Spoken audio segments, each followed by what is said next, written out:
Hello, my name is Rhonda McKnight, and I'm going to share a little about my new novel, An Inconvenient Friend.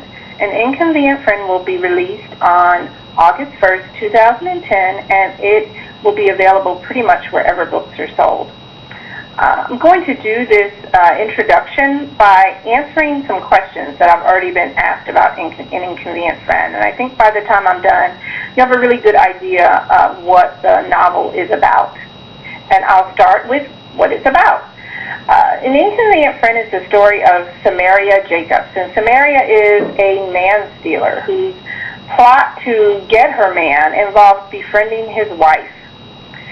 Samaria comes into the church of Angelina Preston. Angelina Preston is the wife of her lover, Greg Preston, and she just kind of lusts upon a woman's mentoring program that permits her to get closer to Angelina.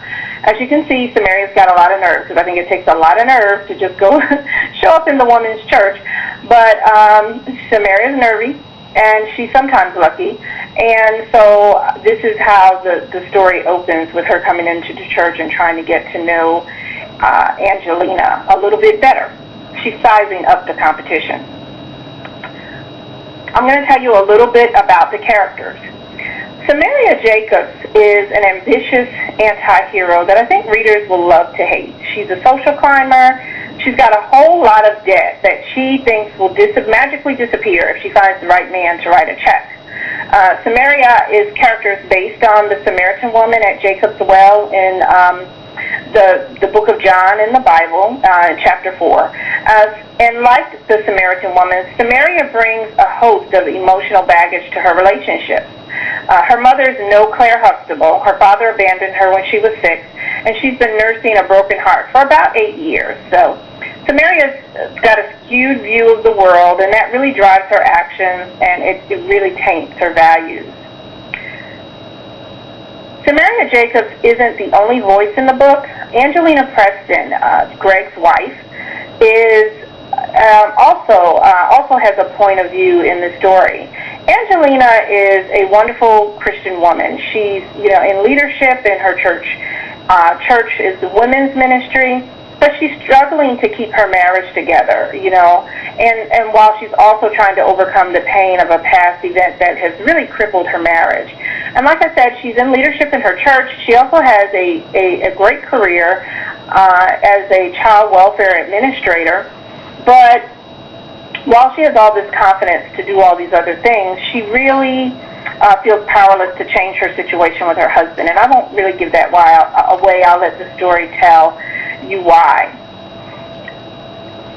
Is An Inconvenient Friend a sequel? I've been asked that question a lot. An Inconvenient Friend is not a sequel.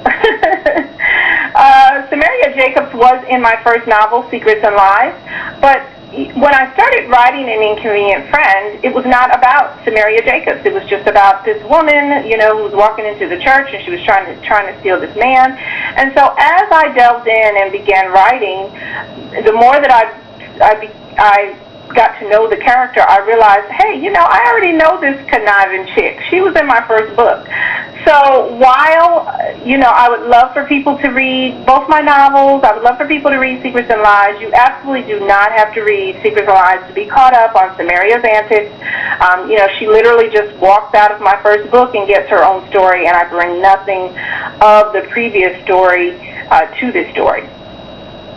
I've been asked what's different about Secrets and about An Inconvenient Friend. An Inconvenient Friend is not just it's just not another conniving mistress story. Mistress stories have been done 1,000 times. It's really a journey towards sisterhood, and it addresses the things that women do to themselves and each other in the name of, getting a man or keeping a man. It also kind of highlights some concerns around communication and marriage and infidelity and fertility. And then, I've got some subplots around, family, financial dependency and emotional abuse. So it's a little book, but it's chock full of conflict. What's the theme of the book? Well, I think that one of the continuing things in both my novels, and actually in the work that I'm working on now, my third novel, is always forgiveness and faith. So those are two really important themes, and I continue to incorporate them in my stories. I've been asked many times, why is it edgy? I think the word edgy is really overused in Christian fiction, and I won't get into why I think that, but I'll tell you why I think An Inconvenient Friend is edgy. I think it's edgy because it's a sexy story. Not that it has sex in it, but it's just sexy. The people are sexy. Samaria is very sexy. She dresses sexy. She behaves sexy.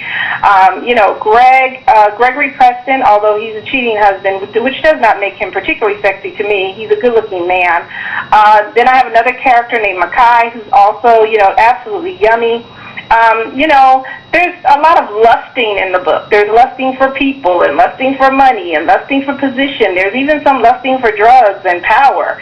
I think the desperation of the characters, just really will pull the readers in, and, because they're so passionate. And so I think the readers will take that passionate journey with them. And so I think that's what makes it, I think the sexiness is what makes it edgy.